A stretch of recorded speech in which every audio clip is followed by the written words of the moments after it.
Y este fue como si fuera una luz que brilló en mi cabeza cuando empecé mis estudios sobre Agar. Y fui a buscar las ropas, cómo se vestían, cómo eram as roupas de escravas e de senhoras de la nobreza. E uma das coisas que descobri era que as escravas, muitas, havia uma classe de escravas que não vestiam roupas, se quedavam desnudas todo o tempo. E estas escravas, elas eram ocupadas com a cosmética, e vocês sabem que Egipto é a casa de las rastafaris e dreads, no pelo, na peluqueria.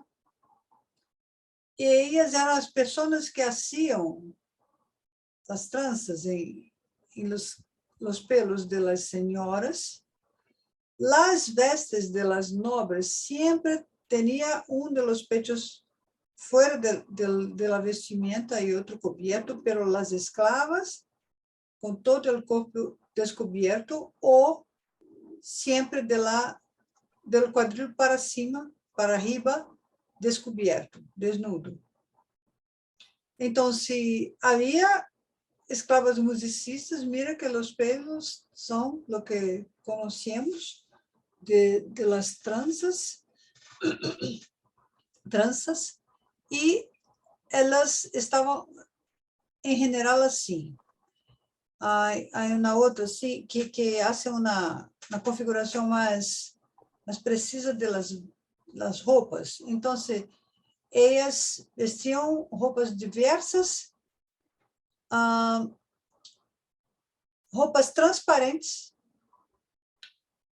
metade desnudas ou total desnudas. Agora, se uma mulher jovem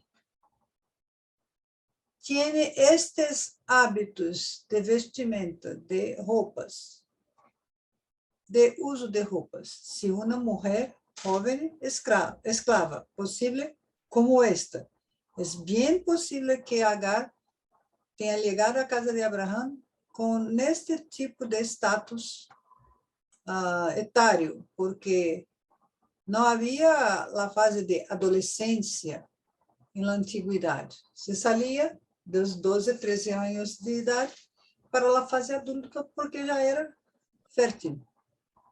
Então, se era uma menina, seria antes de los 12, porque a partir de los 12 se já chamava de mulher. É provável que Agar tenha chegado na casa de Abraão assim. E cresceu, desarrollou-se, seus hormônios deram sinais de vida, até que se quedou fértil e poderia conceber filhos. Então, a esclavita sai deste status para cá, pero agora que está em Canaã, possível que tenha que vestir-se, porque essa era a costume em Egipto, e se tinha que vestir-se, teria que vestir-se como uma senhora proprietária de escrava, por simplesmente vestir-se. Este é um empoderamento que a roupa traz para Agar, traz para Agar, e que modifica o status social da escrava em Canaã. Então, há cambios de poder com o status embaraçado de Agar. Se podemos imaginar Agar como uma ninha, entrando na puberdade, quando se foi a viver com Sara, ela cresce, se desenvolve, seu corpo se torna um corpo de mulher, mas em pouco tempo está embaraçada. Para a população de Canaã, que se vê extinta, com decréscimo populacional, e as mulheres embaraçadas estão virgens, estão sendo postas em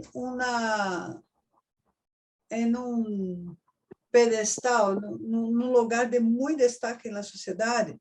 Não importa se Sara era a senhora e Agar era a escrava. Para a sociedade cananita, os papéis se inverteram. Agar se tornou senhora e Sarai, uma mulher qualquer que não engravidava, então não tinha valor para a sociedade cananita.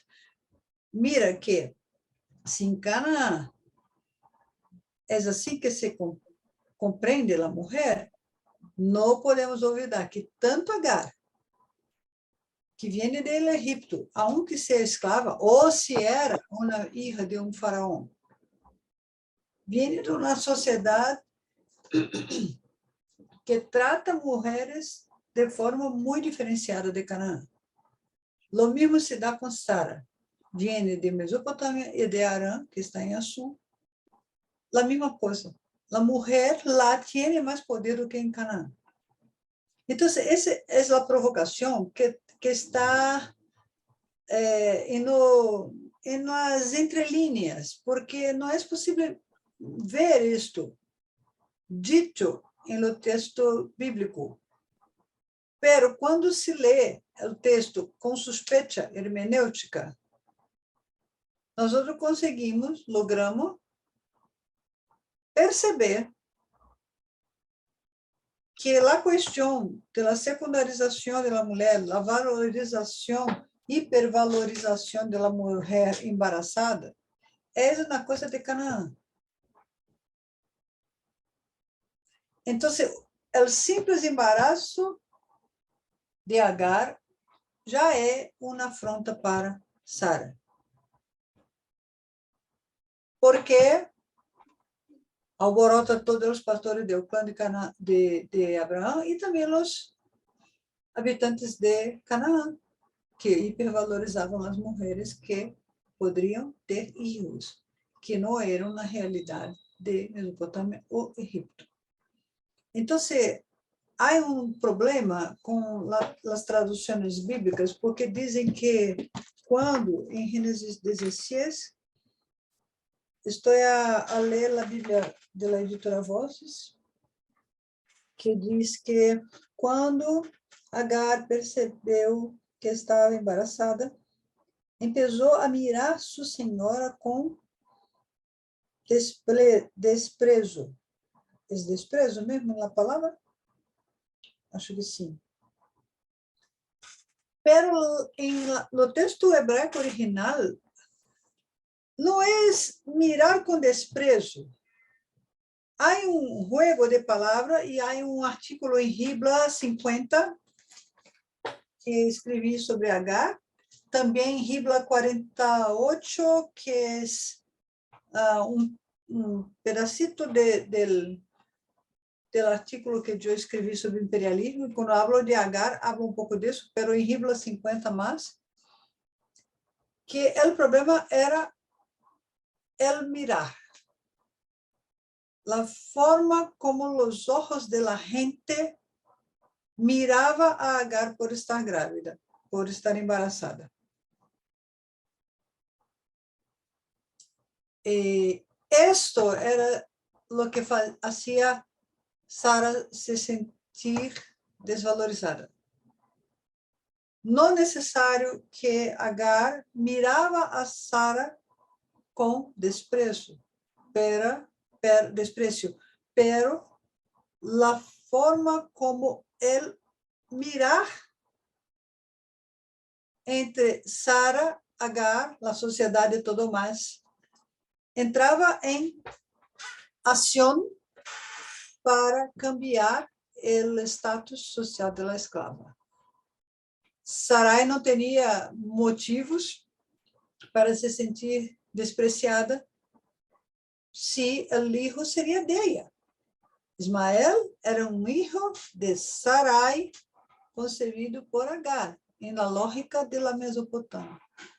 Pero o simples embaraço de Agar hace Sarai muito despreciada. Este foi problema mais. Então, não há em texto bíblico nenhuma evidência de que Agar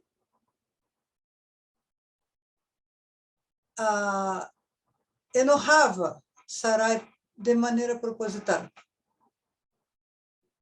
Nada no texto bíblico nos permite afirmar tal cosa. Pero as traduções deixaram assim. Pero não há tal material no texto hebreu para deduzirmos isso.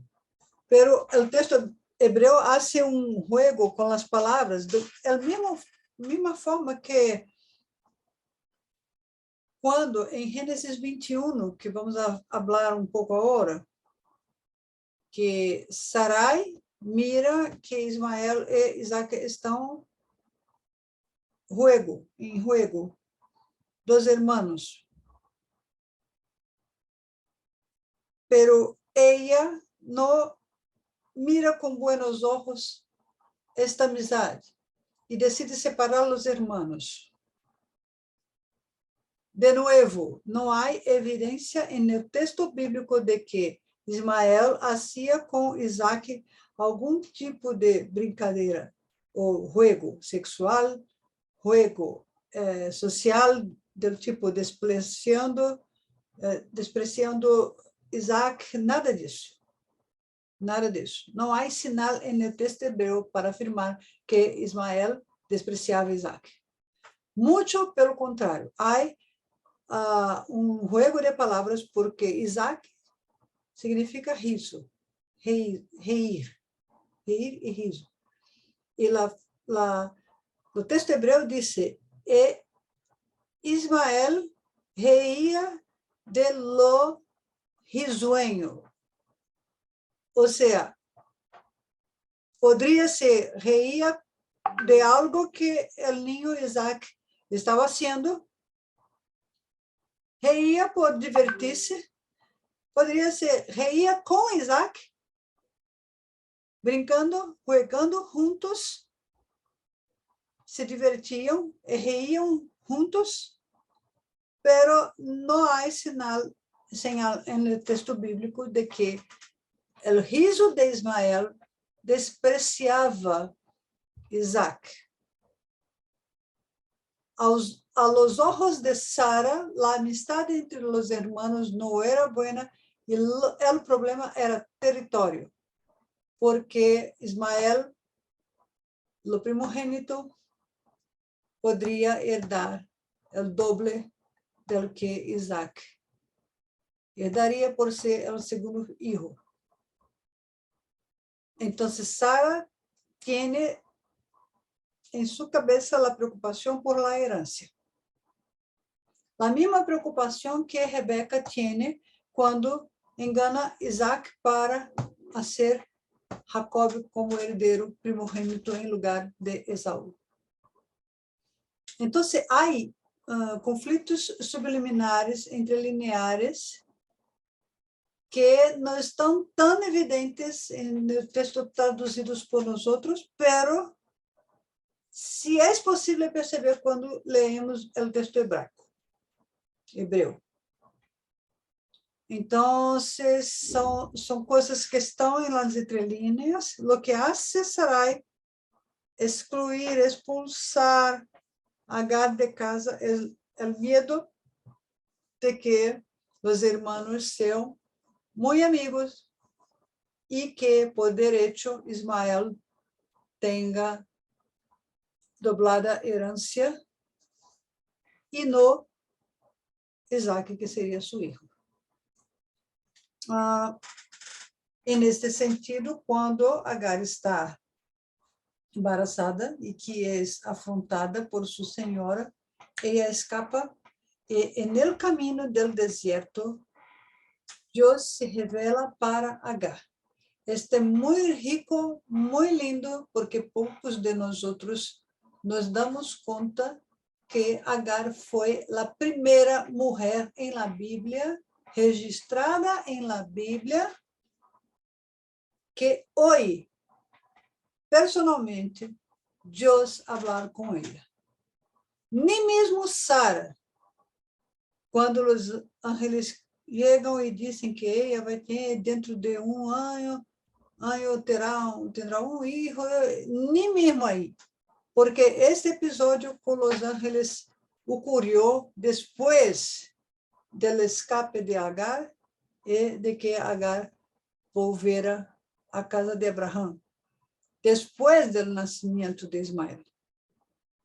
Então, Agar é a primeira mulher em la Bíblia que escuta uma revelação de Deus para ela.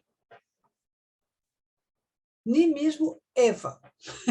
Eva ouviu a serpiente em primeiro plano, pero não a Yahvé. Isto é muito mais curioso quando vamos para Gênesis 21, que é meu segundo perícope, e que vemos que quando Sara ordena que Abraão expulse Agar de casa com Ismael,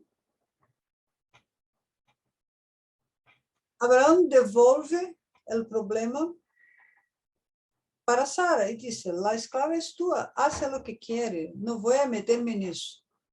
Pero é muito dura a sentença de expulsão. Abraão se queda entristecido. Os redatores bíblicos registram que Deus ordenou a Abraão que obedeciera a Sara, uma vez mais. Porque os redatores têm que fazer Abraão um exemplo de famílias judias e puras. Então, se é para se quedar contaminado com sangue egípcio ou obedecer a mulher, é melhor obedecer a mulher. E isto, os redatores sacerdotales do período pós-exílio, quando estão trazendo todos estes perícopes para o texto bíblico e compilando o livro de Gênesis. Muito curioso. As peregrinações, aqui agora é só um exercício visual mesmo, de territorialidade. O tempo de migrações de Abraão para Canaã é o tempo de los Ixos no poder do Egito. Quem não sabe, os impérios egípcios foram demarcados por dinastias muito longevas, grande longevidade.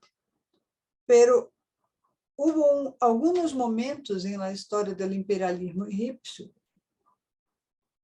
que houve faraós, reis no Egito que eram estrangeiros, não eram egípcios. Os Ixos são uns de estes. Eles estiveram no poder por algumas centenas de anos. Eram faraós com ascendência semita.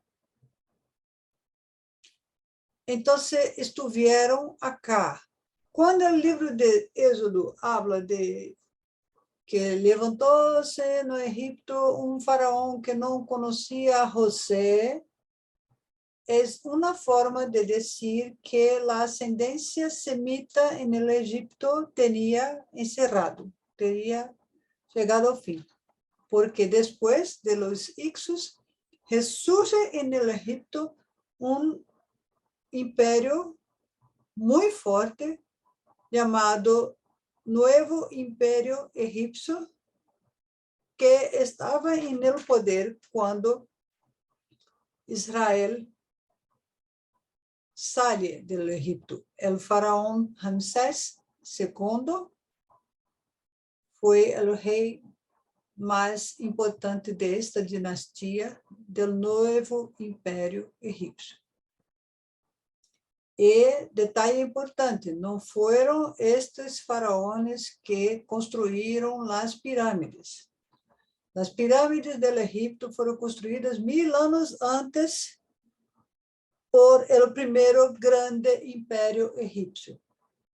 Este grande império egípcio teve muitas dinastias, hasta que sofreu um golpe político e os egípcios tomaram o poder por algumas centenas de anos. Depois, os egípcios sofreram um golpe político e os egípcios assumiram de novo. Este novo império egípcio é o império que está em operação quando Israel ocupa Canaã. Ou seja, se Abraão sai daqui, vai ao Egito, volta para cá, é provável que esta história se queira localizar, ubicar no período de los Ixos. Porque 400 anos depois, quando é narrado que Israel sai daqui para Canaã, já temos um faraó que não conhece José, um homem opressor, que é Ramsés II, e pertence à dinastia do novo Império Egípcio. Então, para termos uma noção de como que o texto bíblico está ubicando a história de Abraão em la linha do tempo da história e também na geografia internacional. Neste período, há uma migração, se mirarmos aqui, mira que esta isla de Chipre, em português falamos Chipre, não sei como se pronuncia em espanhol, mas Cipros, é de onde vêm os pueblos do mar. Chipre. É Chipre mesmo, ok. Sim, eles migram de Anatólia, por aqui, alguns vêm por terra, outros migram para cá e daqui para cá. Por isso são chamados pueblos do mar. E se estabelecem aonde? Nesses portos, cidades portuárias, e vêm a constituir os pueblos filisteus, que não são mencionados na época das narrativas de Abraão, pero fartamente mencionados na época da ocupação de Israel em Canaã. Os filisteus, da matriz original da palavra que dá origem aos palestinos atuais, porque a raiz filistim e palestim é a mesma em hebreu. Então, hasta hoje, na região de Gaza, temos palestinos que são descendentes dos pueblos do mar que ocuparam o território cananita pouco antes de Israel ocupar. Esses pueblos teriam muita tecnologia de militar, bélica, e já trabalhavam com carros de guerra, fazendo frente ao Egito, que era a região mais desenvolvida em termos de tecnologia militar. Estas aqui são as rutas comerciais mais importantes que haviam lá. A foto não se quedou completa, havia uma parte mais aqui. Então, se a gente vem de Mesopotâmia, esta é a estrada que vai para Arã, esta aqui, superior. Se a gente vem para Canaã, antes de chegar a Arã, desvia e vem para cá, passa por Damasco e chega a Canaã. A outra ruta seria a ruta de los reis, que veniam direto para cá, ou para cá para chegar direto em Egito. Seria a viagem mais curta, de Egito para Mesopotâmia, aqui, aqui e aqui. Este era o caminho, ou aqui para baixo e aqui. Canaã era uma região que funcionava como uma espécie de posto de de impuestos, no sé cómo se habla, Laura, pedágio. ¿Tú conoces esta palabra? Cuando tiene un puesto de cobranza de dinero para transitar en una rodovía. Sí, son aduanas, Aduana, diríamos. esto. Entonces, Canaã era una región muy favorable para implantación de aduanas. Incluso la pelea del cántico de Débora, que se ve, es por causa de esto.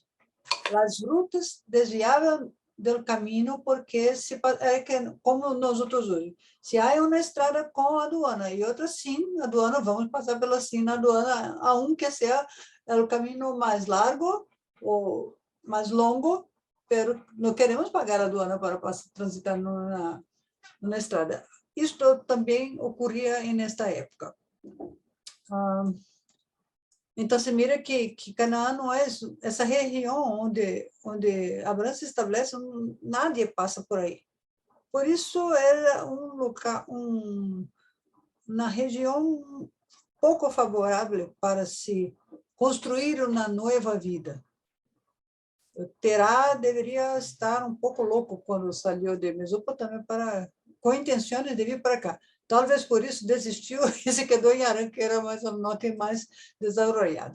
E aqui, como mencionei antes, esse é o território. Mira que desértico, em la maior parte, as partes mais férteis que estão aqui, Sodoma e Gomorra estavam mais situadas nessa parte sul, estima-se que estejam aqui, porque não há nenhum vestígio arqueológico, histórico da existência destas cidades, então se trata de um relato mítico que explica algumas coisas mais, mas não há sinal de que houve uma cidade aqui. Em verdade, é uma grande narrativa mítica para explicar por que desta grande depressão, porque é a parte mais funda do globo terrestre, está a 400 metros abaixo do nível do mar. Eu estou a morar em São Paulo está a 400 metros arriba. Eu morava em Rio de Janeiro, que era no mesmo nível do mar.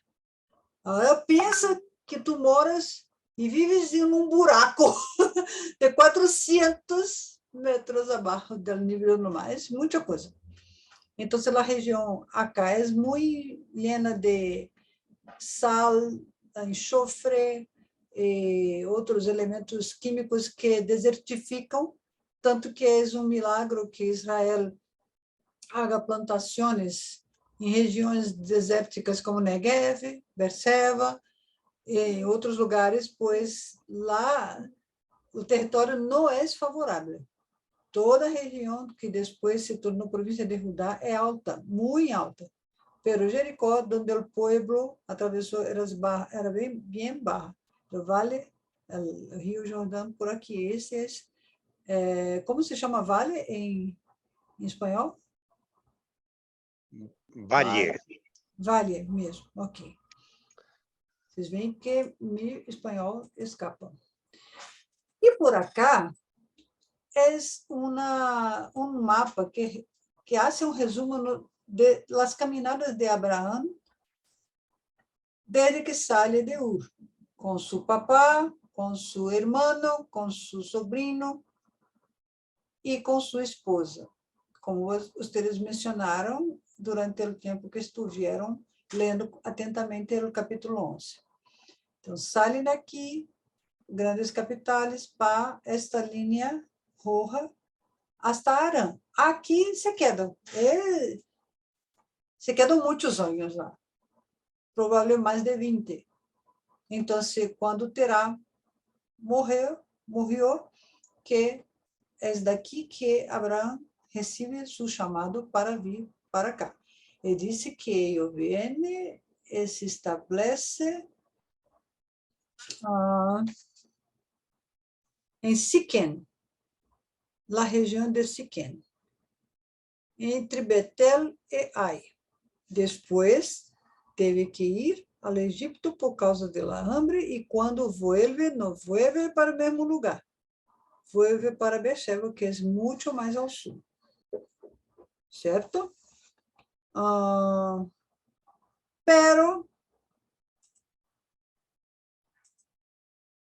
este território é a história de Ló. Mira que Ló acompanha seu tio Abraão hasta esta região. Eles vão ao Egito. Lembro que a batalha que ocorre depois de volverem de Egito e vêm para cá. Então, se estavam em Berseba, depois vão para a região de Hebron. Entre Betel e Ai. O primeiro campamento que Abraão hizo foi aqui. Mas depois dessa separação, houve uma guerra de reis cananitas com reis amorreus e amalequitas, e Abraão se comporta como um chefe de clã, pero mais como um apiru, que era a terminologia de chefes de exércitos mercenários, usada para chefes de exércitos mercenários. Então, Abraão junta a gente que tem suas tendas e seus campamentos, 400 gente, e vai pelear contra estes reis e rescata a Ló e volve para o território. Então, mira, a ruta de Abraão, que é esta, e vai hasta allá ao norte para pelear contra os reis, porque os reis são arameus. Depois, os reis arameus tinham vindo para cá, feito todo este percurso, subido e levado logo sua família para lá. Então, se Abraão sai daqui, viaja para cá, peleia aqui e volta com Ló. Depois, Ló volta para sua região de Sodoma e Gomorra, Admá, Zeboim, que supostamente teria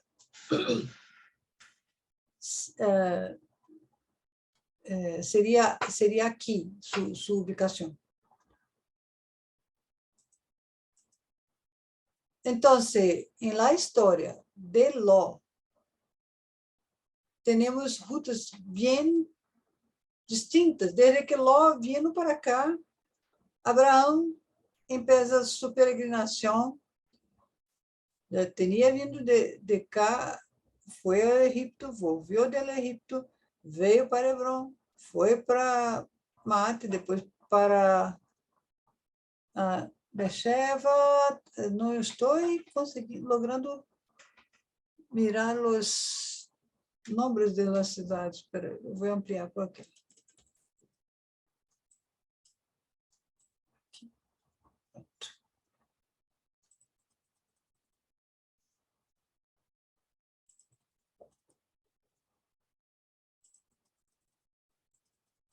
Então, depois que volve do Egito, Hebron, Manre, Gerar, talvez, Beersheba, Salém, Beersheba. Então, Abraão faz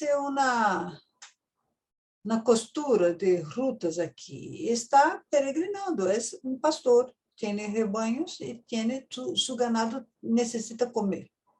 Já Ló está estabelecido aqui.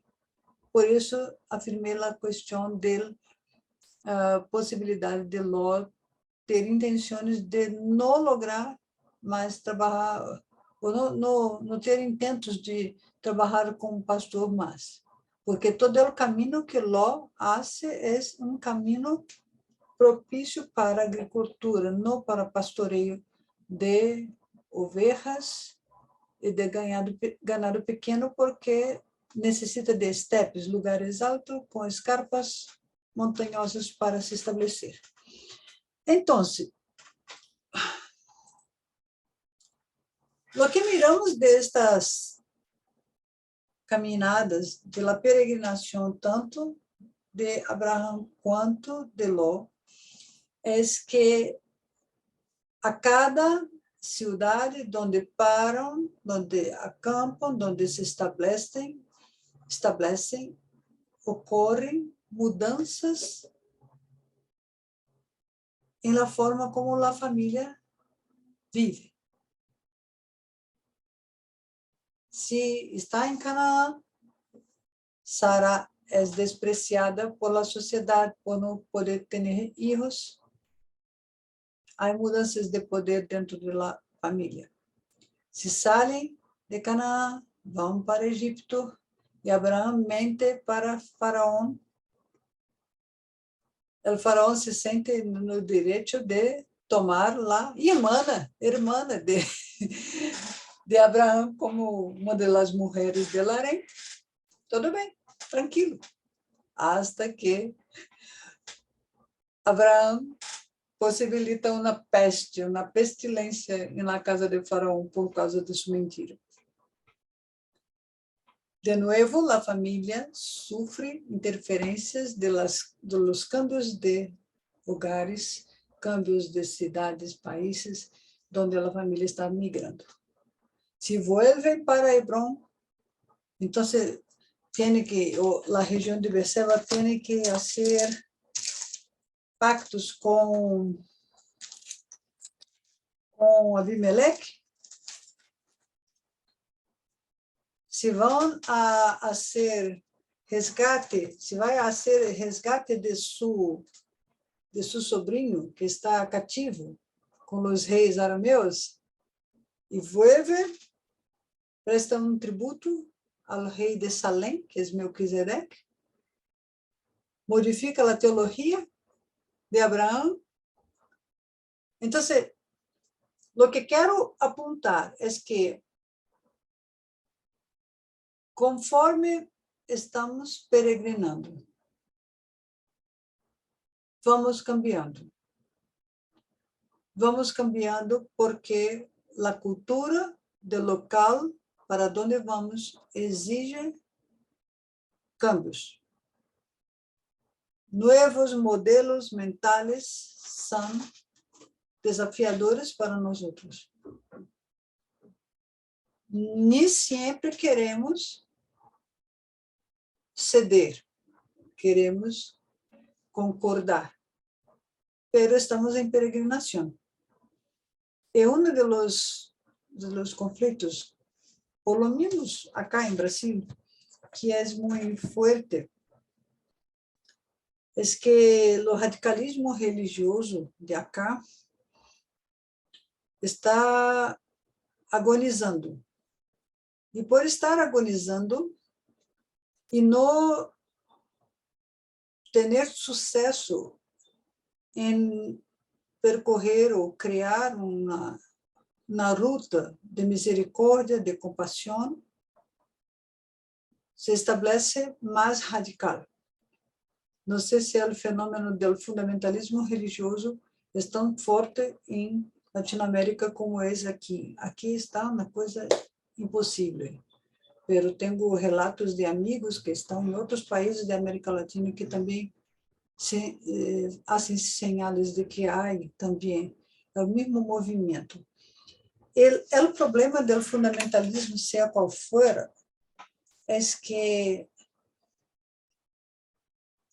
é uma recusa de se permitir cambiar enquanto peregrina.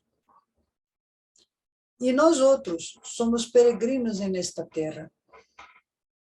Todos estamos acá de passagem. Não há sentido de nos cerrarmos para nos adaptarmos a uma realidade de mais misericórdia, mais amor, mais compaixão, só porque temos medo de peregrinar e nos cambiarmos enquanto peregrinamos. E quando temos medo, fazemos coisas malas, porque o medo nos hace extravasar nossas reações de modos que não são saludáveis para nós outros. Eu penso, por exemplo, no quanto um perro que se sente ameaçado se torna feroz. O medo do perro lo hace atacar. Ataca para sobreviver. E nós outros, quando temos medo, muitos de nós outros atacamos. Eu sou mamã. Estava a conversar com meu filho, que tem 26 anos, está no último ano da universidade. Estávamos falando esses dias sobre as coisas que eu fazia quando tinha 11, 12 anos de idade. E eu dizia, mamãe, tu eras muito feroz. E eu disse para ele, eu era uma medrosa, aterrorizada por toda a possibilidade de que algum dano você sofresse ou hicesse a alguém. Eu era aterrorizada por isso, assombrada por isso.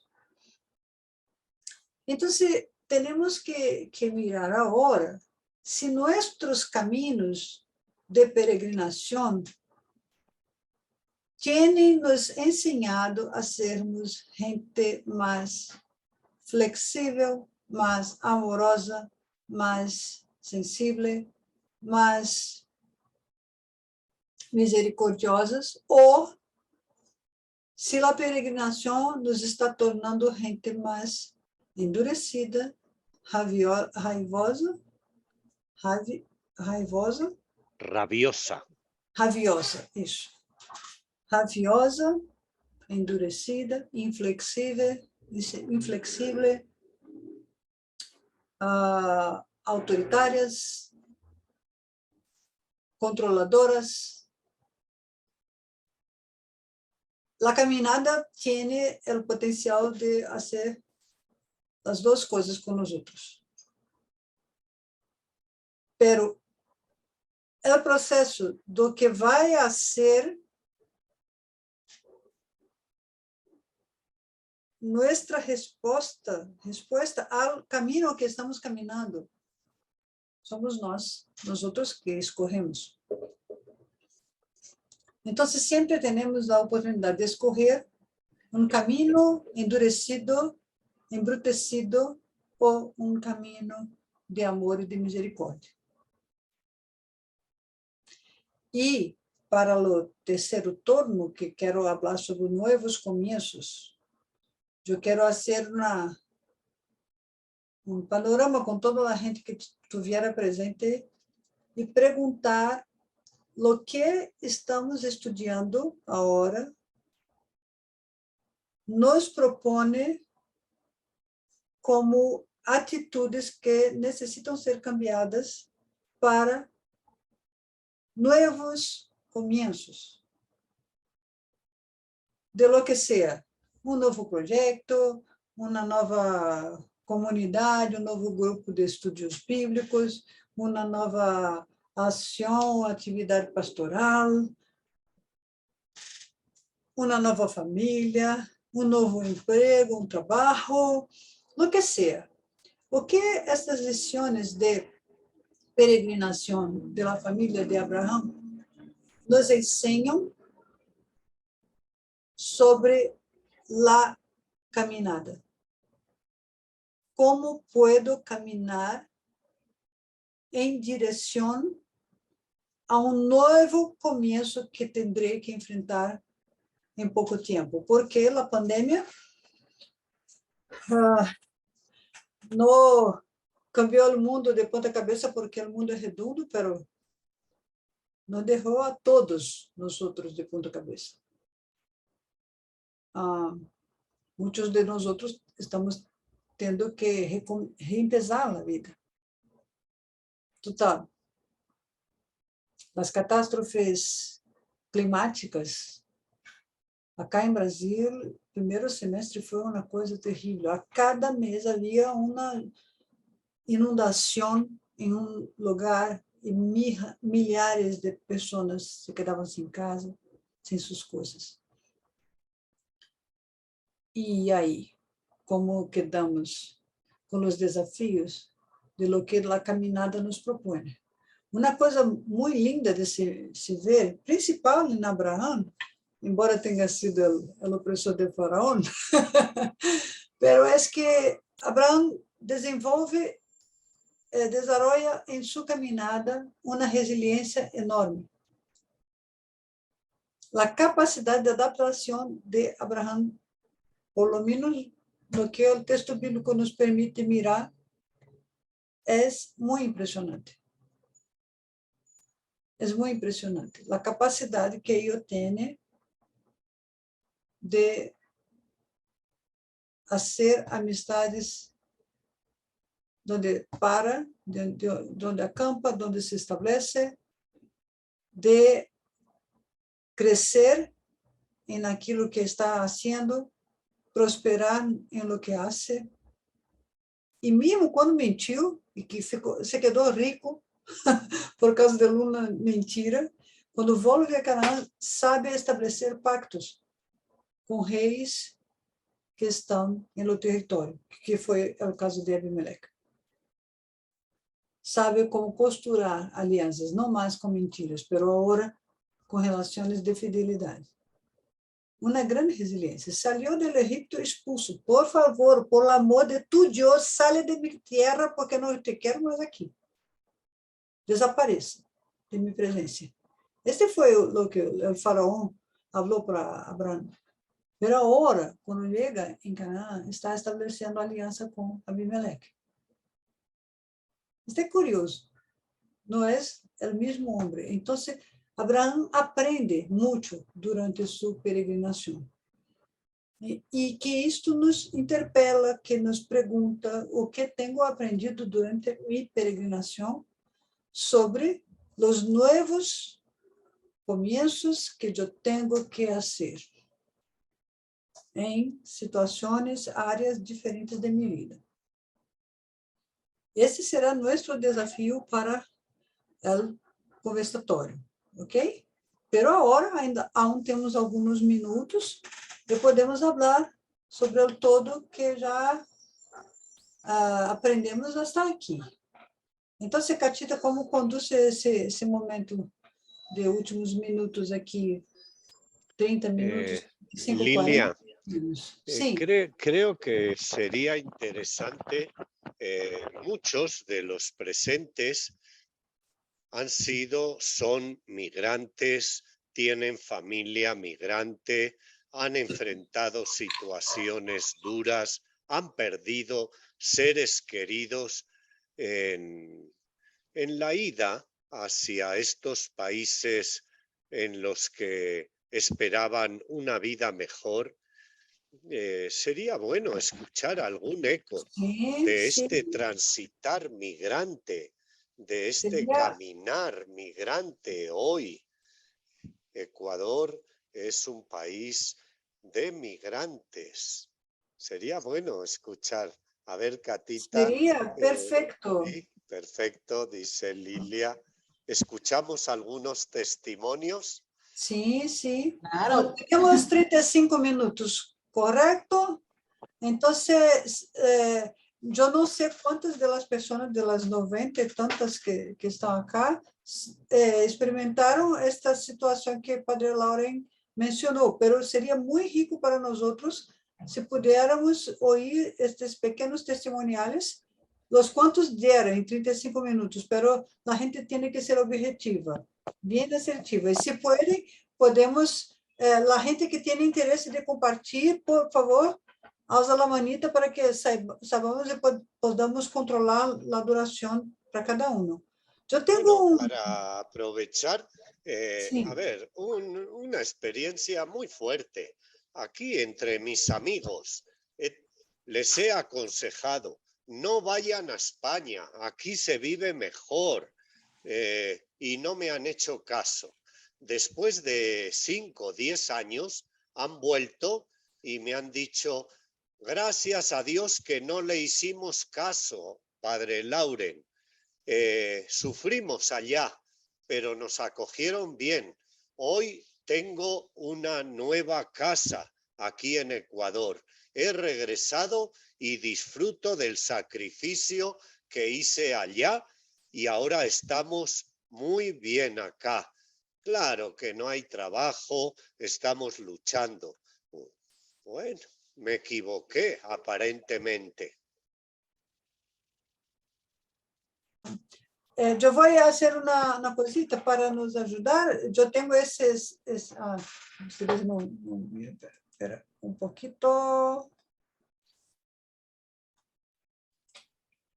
Yo tengo este corazoncito amarillo, el otro lado es rojo. Entonces, si la gente quiere compartir un poco, podemos colocar 3 minutos para hablar cada uno. No sé cuántos quieren compartir. Sí, y no, puede ser un poco más, 3 minutos, tanto. Y si pasa de 3 minutos, yo voy a usar el amarillo para que tú tengas más 1 minuto para cerrar. Pero me encanta mucho oír las experiencias de migraciones porque es mi área de pesquisa. Y si tiene mucha gente aquí en esta situación, me gustaría oír lo máximo que pueda, ¿ok? Entonces, diga de qué país salió, de dónde viene, para dónde fue, qué experiencias. Hasta a veces la gente fue para más de un lugar, salió de un para otro, como Abraham, fue parando, y eso es importante, ¿ok? Delia. Es el campo de investigación de Lilia. Yo creo que no solamente sería la emigración al exterior, sino también al interior del país, porque todos, como dijo el padre Lauren, todos somos migrantes. Todos hemos salido de una provincia a otra provincia, hemos ido escalando diferentes lugares y en esos lugares hemos tenido sufrimientos, a veces también, pues, igual como todas las personas que nos esclavizan, ¿no? En el trabajo y bueno, y nosotros continuamos hasta asentarnos en algún lugar donde podemos trabajar y poder salir adelante con nuestra situación económica o lo que sea.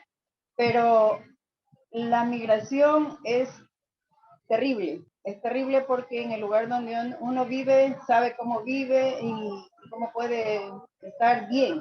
En cambio, llega a un lugar, a un sitio en donde uno no conoce ni siquiera la gente. Entonces uno llega pues y se sienta allí y si no me gustó ahí me voy a otro lugar y sigo.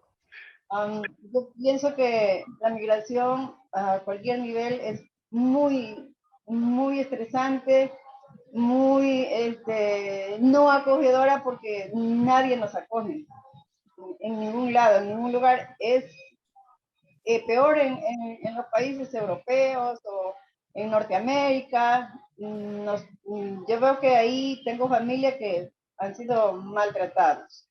Entonces, yo pues de mi país no he salido, pero por paseo, pero no a trabajar para que me maltraten, pero dentro de mi país también he recibido maltrato. Eso nomás quería compartir con ustedes. Gracias. Lali. Bueno, buenas tardes. Yo sí soy una peregrina.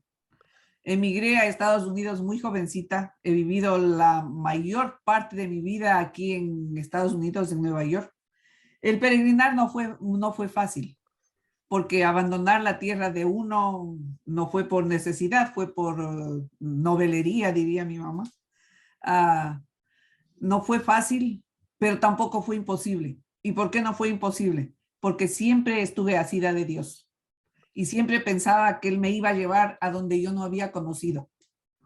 Nunca dejé que el racismo me segregue, no perdí mi dignidad de ser humano, entendí que debía estudiar para lograr mis sueños, tuve la oportunidad, lo hice y al final me quedé como Abraham con su rebaño, porque pude trabajar en un sitio digno y para mis expectativas.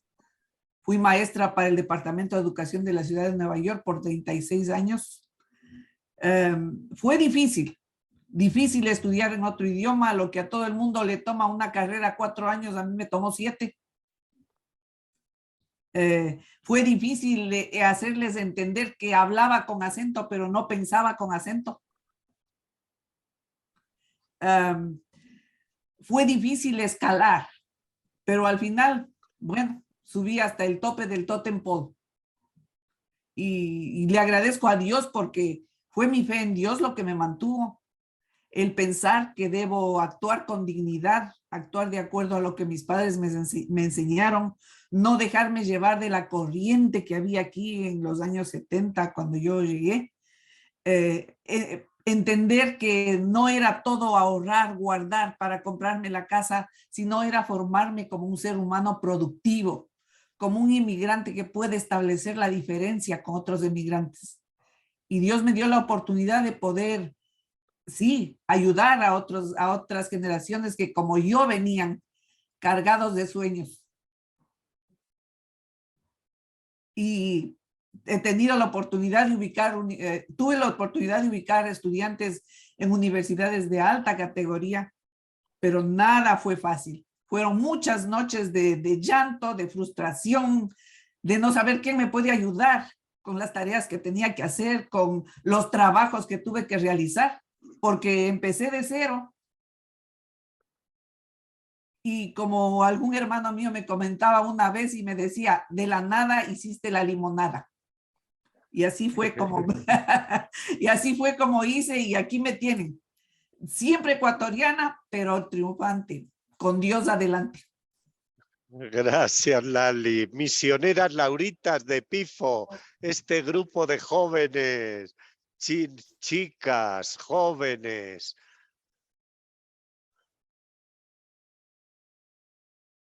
Activen el micrófono.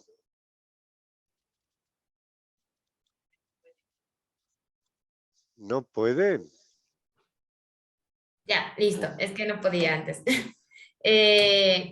Bueno, mi nombre es Gabriela, somos prenovicias de las misioneras de Madre Laura, estamos actualmente en Pifo, pero yo soy venezolana.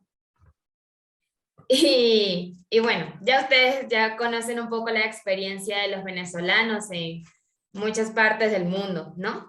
Y a mí me tocó, bueno, cuando me tocó salir de mi país, como la única forma de salir de Venezuela es por las fronteras caminando, pues yo también salí, ya he salido por la frontera y por la trocha.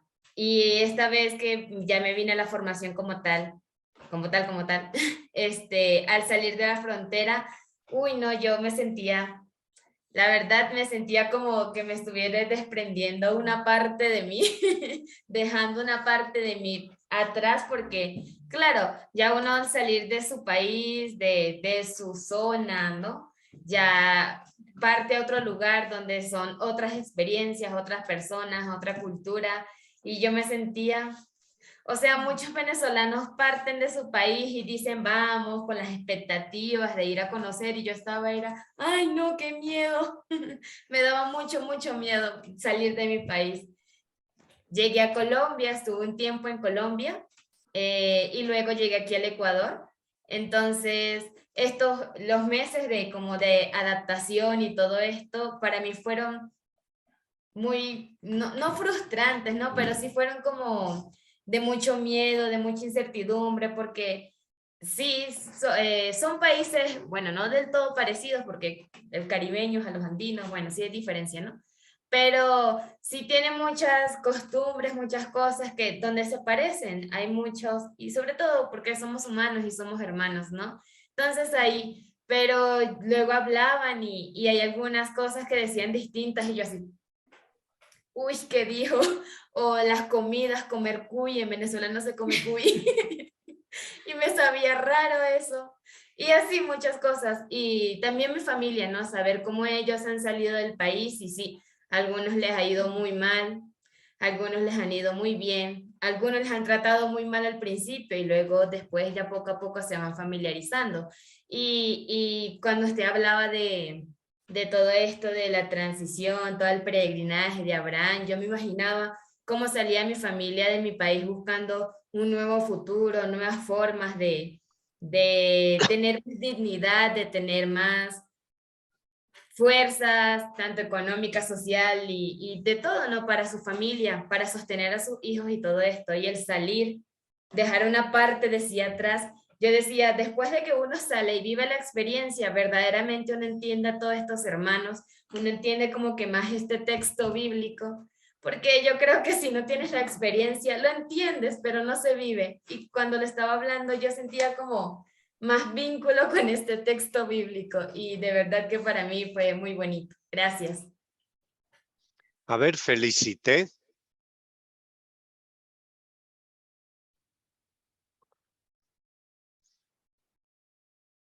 Abre el micrófono. La cámara también, esto, abre esto. Eso, bueno. Buenas tardes con cada uno de ustedes. Y, mi nombre es Felicité, yo soy del Congo, de África, ¿no? En el continente de África. Bueno, yo creo que en este tema sí hay que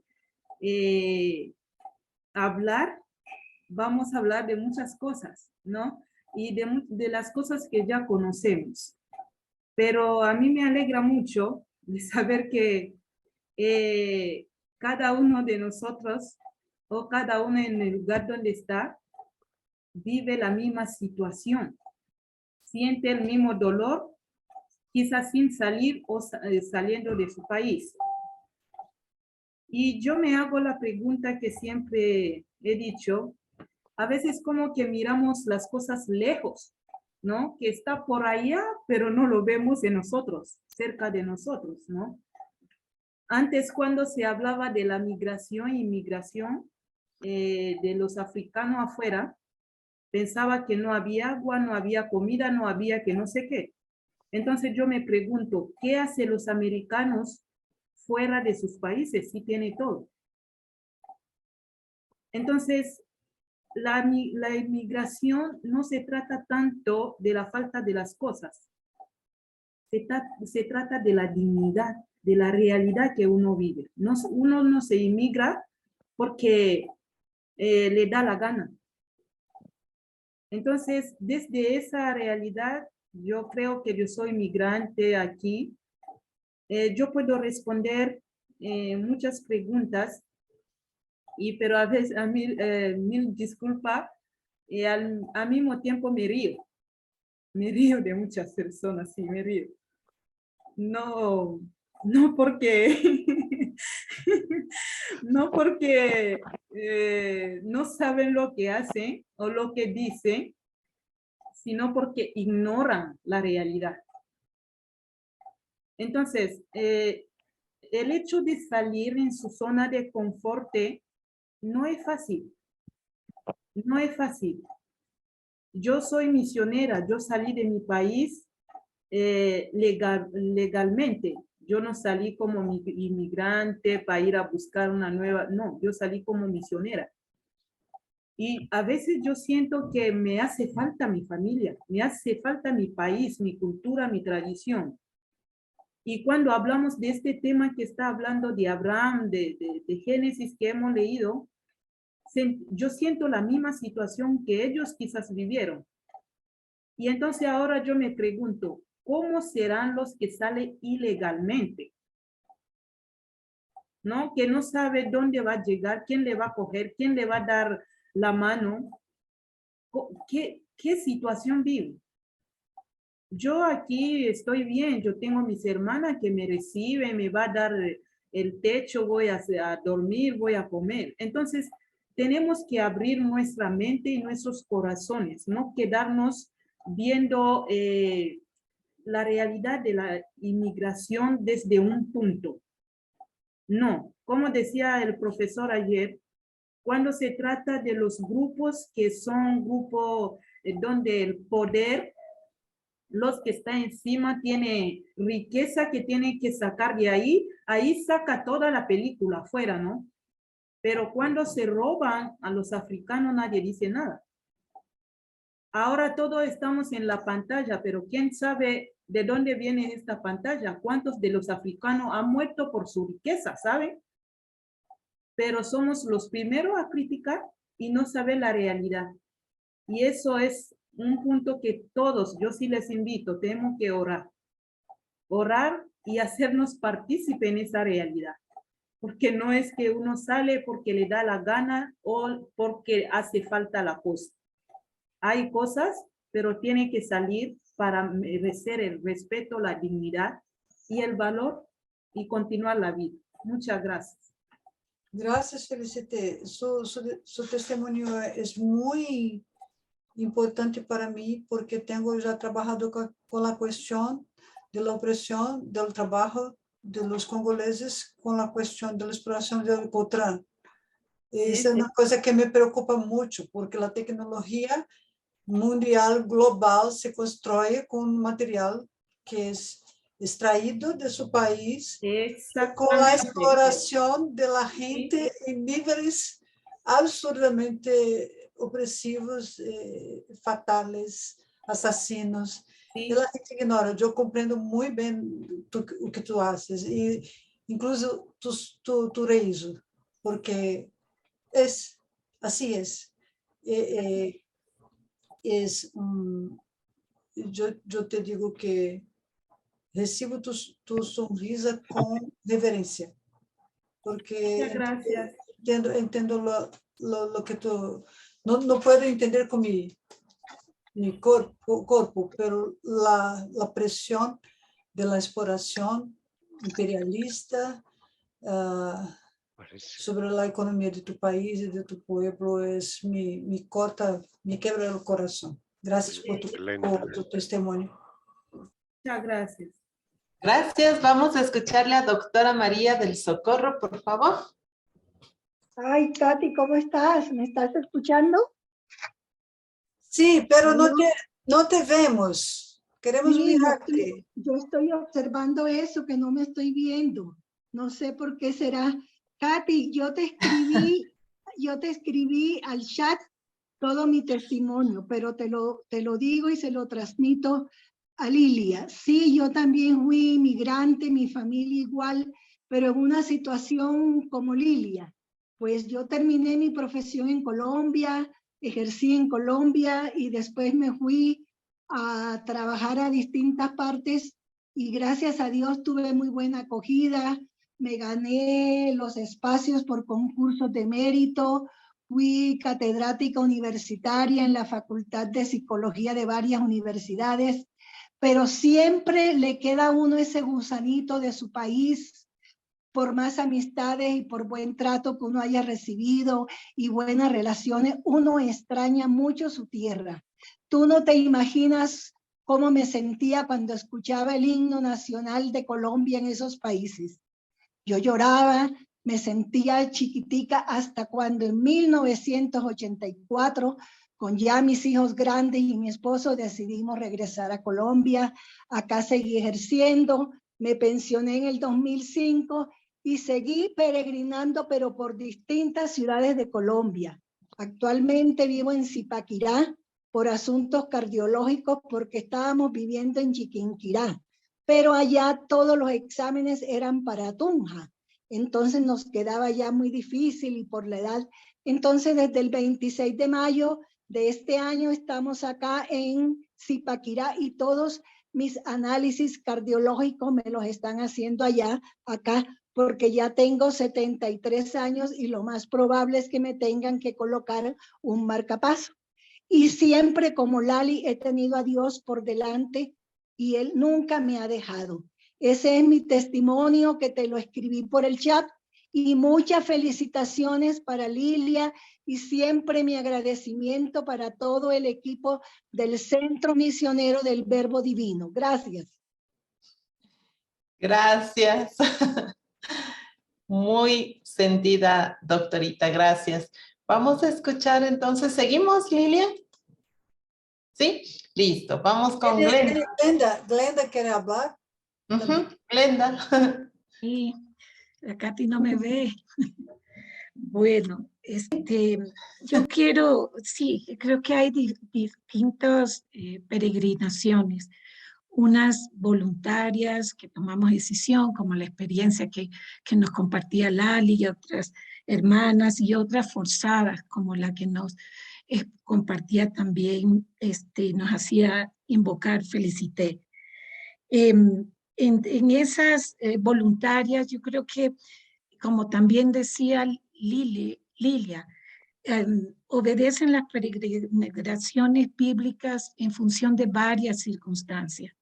Y a veces podemos no solamente peregrinar de un sitio a otro, de una ciudad a otra o de un país a otro, sino incluso de un lugar determinado que ocupamos a otro. En mi caso, yo creo que peregriné cuando decidí, cuando tenía 23 años, salir de mi hogar. Y salir de mi hogar para ir a vivir por un proyecto católico, espiritual, como misionera a un barrio marginal de mi ciudad de Guayaquil, donde yo nací.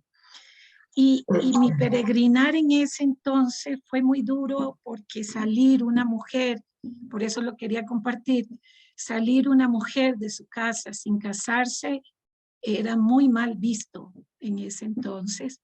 Y tuve la experiencia de que mi madre casi que me desconoce como su hija porque se preguntaba por qué salía.